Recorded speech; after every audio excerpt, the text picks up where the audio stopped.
A very good morning, students. So, welcome to your online class of chapter Factorization, class 8th and exercise number 16.1. And we are on question number 4. So, let's begin. So, question 4 is factorize the following expression.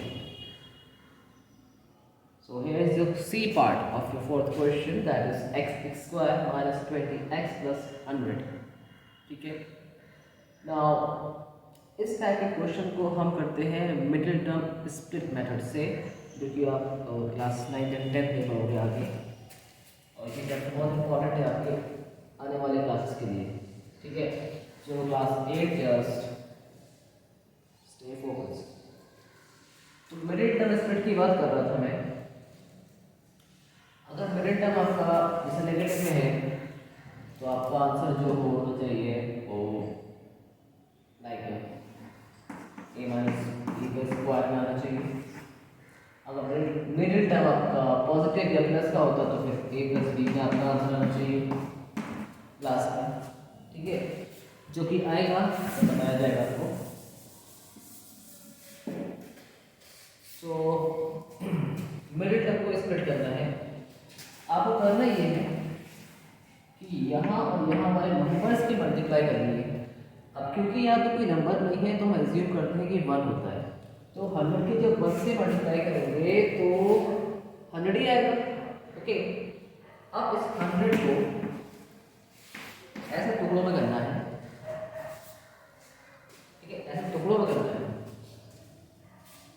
Sorry 100 को नहीं, 20 को. Middle term split करना है, ये method है आपका. तो 20 को ऐसे टुकड़ों में करना है आपको कि अगर हम इसकी मल्टीप्लाई करें तो 100 आ जाए. ठीक है. और अगर प्लस या माइनस करें तो ये 20 ही आए. ठीक है. तो हमें दो नंबर लिखते हैं 10 एंड 10 और 10 को जब प्लस करेंगे तो 20 आएगा. तो जब 10 और 10 मल्टीप्लाई करेंगे तो 100 आएगा. ठीक है. यही कहलाता है मिडिल टर्म स्प्लिट मेथड. यानी कि मिडिल टर्म को आप स्प्लिट बोले तो अलग अलग करना. इस तरीके से करना है कि जब उसकी मल्टीप्लाई हो दो नंबरों की तो आपका इन दोनों का टोटल यानी कि जो आए 100 हो, और अगर इन दोनों और जब प्लस से माइनस करें तो वो 20 ही आए, जो कि है यहाँ पे माइनस का 20. ये बात क्लियर. आप क्वेश्चन को सॉल्व करते हैं. हमें दो टर्म मिल गए स्प्लिट हो गए, जो कि 10 और 10 मिले. तो करना कुछ नहीं करना आपको. एक्स स्क्वायर लिखना है माइनस का 10x और एक और माइनस का 10x. अब देखेंगे इसको करके माइनस 10x को जब हम प्लस कर देंगे तो ये बन जाएगा माइनस का 20x, जो कि हमारा ये आ गया. ठीक है. और 10 और 10 की जब मल्टीप्लाई होगी तो आएगा 100. ठीक है. अब क्या करना है, अब कॉमन निकालना है, क्योंकि हम फैक्टराइज कर रहे हैं तो फैक्टराइजेशन हम लोग कॉमन ही निकालते हैं. तो कॉमन निकालने के लिए क्या करेंगे, अब देखिए सबसे पहले इन दो टर्म में देखिए. इन दो टर्म में x कॉमन निकल रहा है. इधर भी x है इधर भी x है. ब्रैकेट. यहाँ पे एक x बचा है अभी माइनस साइन रहेगा, और यहाँ पे 10 बचा है. ब्रैकेट बंद.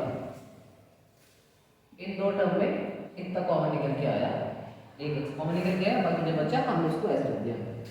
यहाँ पे माइनस का, इसमें क्या कॉमन है 10, क्योंकि ये 10 के टेबल में आ रहा है, ये भी 10 के टेबल में आ रहा है. 10 बाहर निकाल दिया हमने.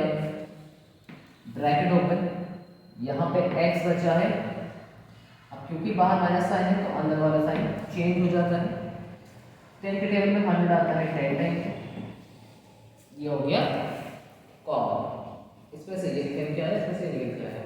अब आप देखिए, एक तो ये x ये माइनस 10, ये बन गया आपका x माइनस 10 अलग. ठीक. और ये दोनों सेम है तो दोनों में से हम एक कॉमन निकाल लेते हैं फिर. ठीक. अब ये दोनों आप देख रहे हो सेम है, माइनस 10 x माइनस 10, तो इसको हम लिख सकते हैं x माइनस 10 का whole square. So this is your final answer. ठीक, I hope this question is clear to everyone. इसलिए मैंने बहुत आराम से समझाया इसको, मेरी तरह स्प्लिट किया जाता है। ऐसे करते हैं कि जब प्लस माइनस करें तो वही नंबर आए, और जब मल्टीप्लाई करें तो इन दोनों का टोटल आए। ठीक है, सबसे पहले दोनों को टोटल ही करना पड़ता है हमें। अगर बाई चांस कोई नंबर होता तो फिर हम वही नंबर लेके आते हैं यहाँ पे। तो योर आंसर इज x - 10 का whole square. So this is your answer.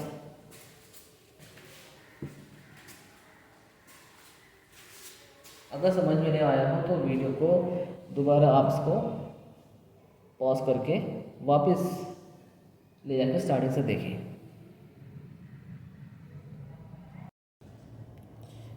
Welcome again to question number 5।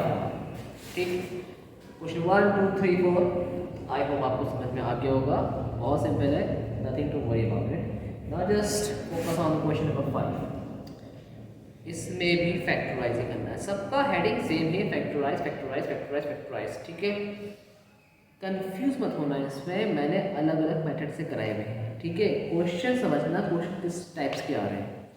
ठीक है, अगर मुझे आंसर मिल जाता है सही, तो आपने जिस मेथड से भी किया होगा एग्जाम में, तो जाहिर सी बात है वो आपका आंसर सही होगा। ठीक है, चलो बिगिन करते हैं। अब इसमें आपको क्या है, दो ही टर्म दिए हैं, तो इसमें वो वाला मेथड तो है मिडिल टर्म स्प्लिट वाला। ठीक है, और ना ही हाईएस्ट कॉमन वाला मेथड है। ठीक है, तो हम ये समझ सकते हैं क्वेश्चन से देख के कि कौन सा मेथड अप्लाई होगा। यहाँ पे अब अप्लाई होगा दूसरा मेथड। ठीक है, जो कि बताइए बात, पहले हम सॉल्व करेंगे।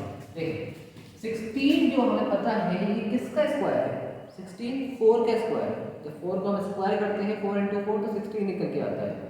तो इसको अगर हम 4, ठीक है, और x ऑलरेडी यहाँ पे स्क्वायर है, 4 और x का हम दोनों का स्क्वायर कर दें तो इसमें कोई बुराई तो नहीं है। ठीक है, यानी कि हमने ये सही करा है, 16x स्क्वायर का हमने 4x स्क्वायर कर लिया है, क्योंकि 4 का स्क्वायर 16 होता है, x का स्क्वायर ही रहेगा, इसमें कोई प्रॉब्लम नहीं। आगे बढ़ते हैं। 49 हमें पता है कि 7 का स्क्वायर होता है, तो क्यों ना इसको हम 7 का स्क्वायर लिखते हैं, इसमें भी कोई बुराई नहीं। ठीक है, आगे बढ़ने से पहले मैं आपको बता दूं कि हमारे पास एक रूल है, चलिए तो आप शो करा a square minus b square जब भी ऐसा बनता है तो ये बन जाता है a plus B a minus. कभी कभी सिचुएशन ऐसी हो जाती है आपके पास कि a square minus b square है, तो आप उसका सिंपल आंसर लिख दोगे a प्लस बी और a माइनस बी करके। तो वो सिचुएशन हमारी यहाँ बन गई। आप देख सकते हैं ये a है स्क्वायर माइनस b है स्क्वायर।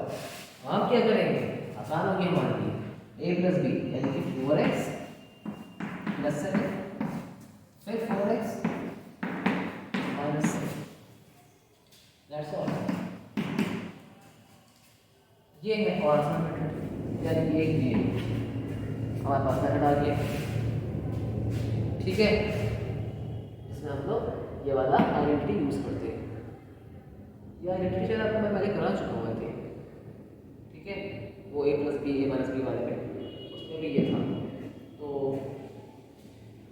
ये आइडेंटिटी है, ये कुछ मेथड है जो आपको याद करने होंगे अगर आपको ये फैक्टराइजेशन इससे करना है।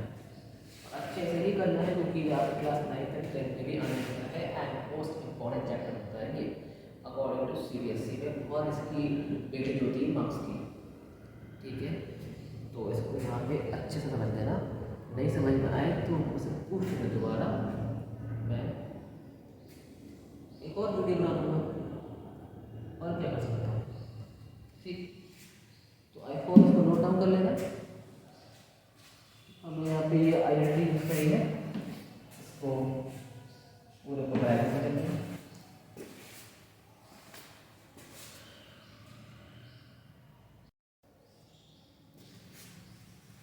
So welcome back students.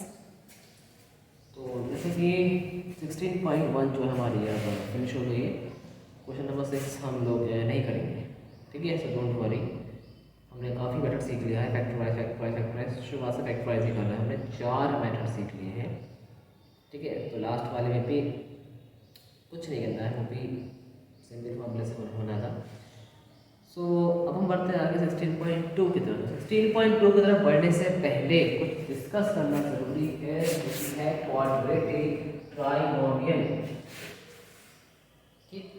Quadratic trinomial, quadratic जो है क्वाड्रिलेटरल, और क्वाड्रिलेटरल आपको पता होगा क्या होता है।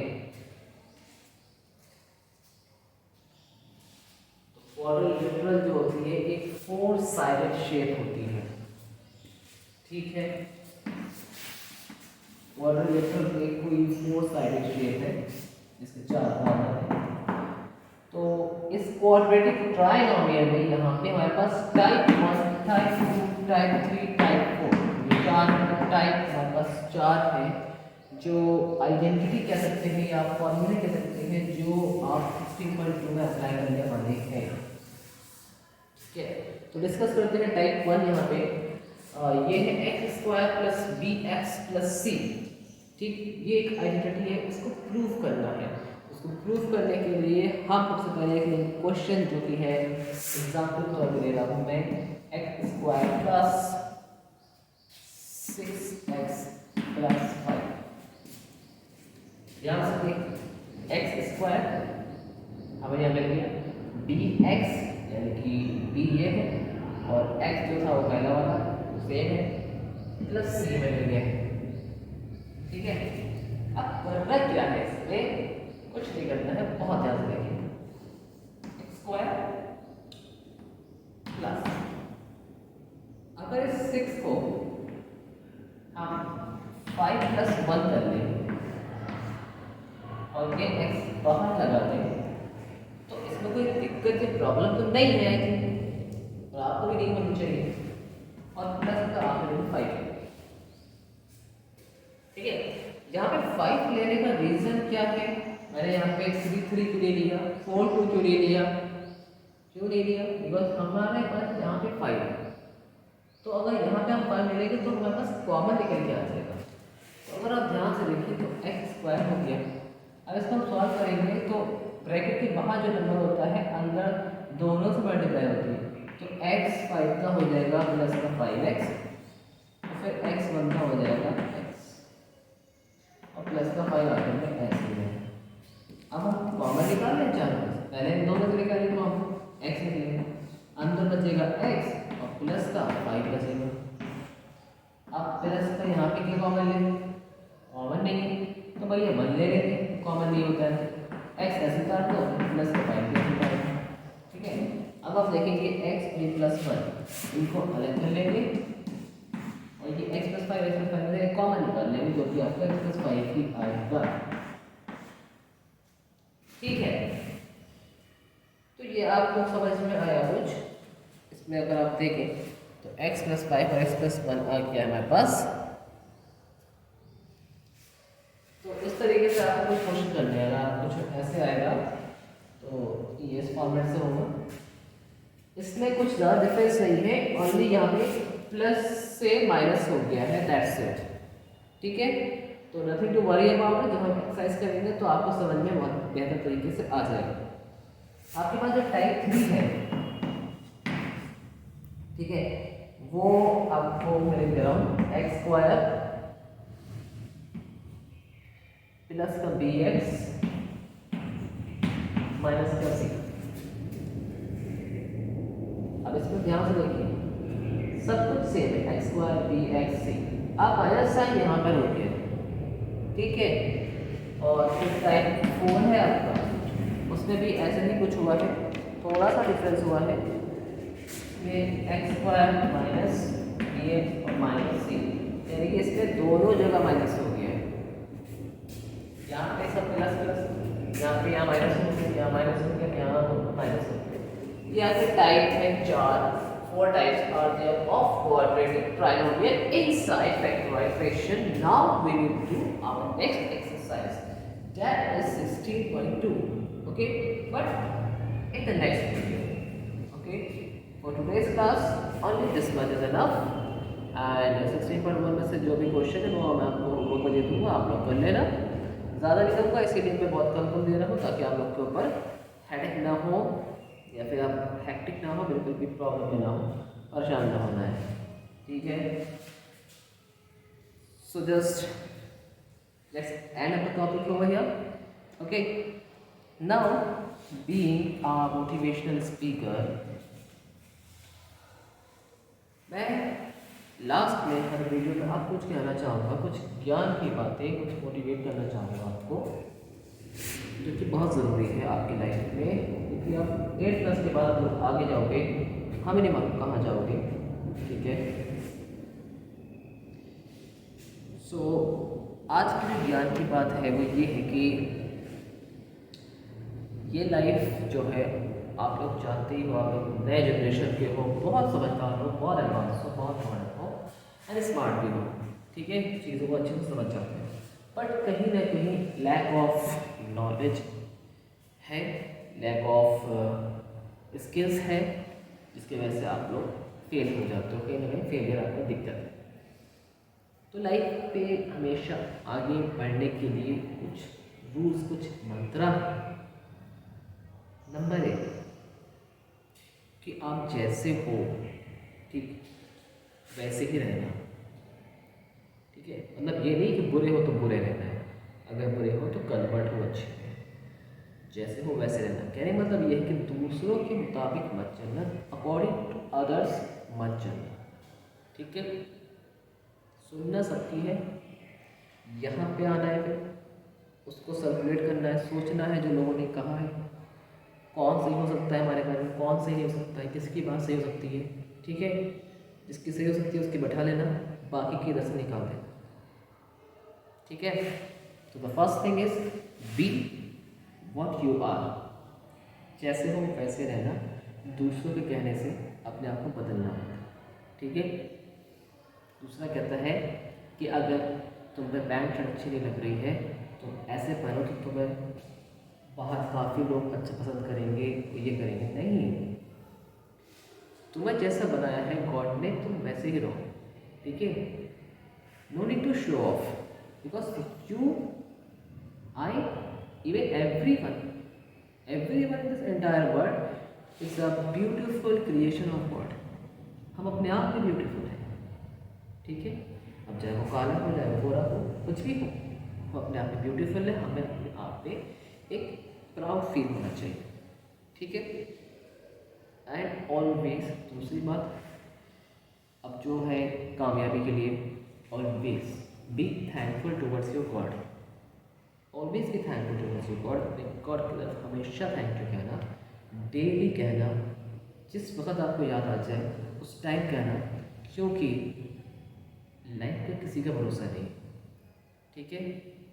लाइफ हमें मिली है, किस लिए मिली है, हम लोग एक पर्पस से आए हैं, ठीक है। Every human in this world is brought for some purpose and the purpose is a test, trial and test, and trial and test. इस दुनिया में आपको सिर्फ इम्तिहान देना है, टेस्ट देना है, इसीलिए आप लाए गए हैं।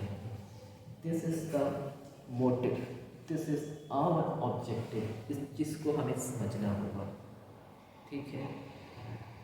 टेस्ट का कहने का मतलब ये है कि आपके लाइफ में बैरियर्स आएंगे, ऑब्स्टिकल्स यानी कि परेशानियाँ आएंगी, प्रॉब्लम्स आएंगी, उसको कैसे हैंडल करना है, कैसे उस परेशानी पे चढ़ कर उसको दबा आगे निकल जाना है, ये आपके ऊपर है, और यही करना है आपको, तभी आप कामयाब करना आपके, ठीक है। और परेशानी को ओवरकम करने के लिए क्या करना है, आपको थैंकफुल होना है गॉड की तरफ, और जैसे हो वैसे ही रहना है, शो ऑफ दिखावा नहीं करना है, ठीक है। अच्छी बातों को ऑब्जर्व करना है, ठीक है। सच्चाई पे हमेशा भरोसा रखना, क्योंकि सच्चाई की ही जीत होती है अंत में। जितना भी झूठ बोलो, जो रियलिटी है इस दुनिया की वो यही है कि सच्चाई की हमेशा जीत होती है, तो इसलिए सच्चाई के साथ हमेशा रहना। हाँ, वो अलग बात है, कुछ जगह पे बोलना पड़ता है जो, लेकिन जहाँ जहाँ ज़रूरी है सच बोलना, सच ही बोलना, क्योंकि ये सब गॉड देख रहा है, अगर आप सही रास्ते पर जा रहे हो तो वो खुद आपको सपोर्ट करेगा, आपका गॉड, सही रास्ते पर जाने के लिए। ठीक है। बाकी लास्ट बात ये कहना चाहूँगा कि जहाँ से भी कहीं भी आपको लर्निंग मिल रही है, कुछ सीखने को मिल रहा है, उसको सीखो। ठीक है। और बड़ों की इज्जत करो, ऑलवेज रिस्पेक्ट योर एल्डर्स। ठीक है। लेकिन इसका मतलब ये नहीं है कि छोटों से बदतमीजी से बात करो, ये बिल्कुल इसका मतलब नहीं है। अपना रिस्पेक्ट अपने हाथ में है, आप लोगों ने सुना होगा। ठीक है। तो इज्जत कमाने के लिए बहुत मेहनत करनी पड़ती है, इज्जत कमाने एक सेकंड में जा सकती है। तो इसलिए बस यही कहना चाहूँगा कि नॉलेज इकट्ठा करो, लोगों से सीखो, बड़ों की इज्जत करो। ठीक है। बड़े जो बोलते हैं वो कहीं ना कहीं नहीं, बहुत जगह सच होता है। ठीक है। चीज़ों को एक्वायर करो, चीज़ों को ऑब्जर्व करो और अपनी लाइफ में आगे बढ़ो। ठीक। आज के लिए इतना ही, मिलते हैं बाद में। Thank you so much.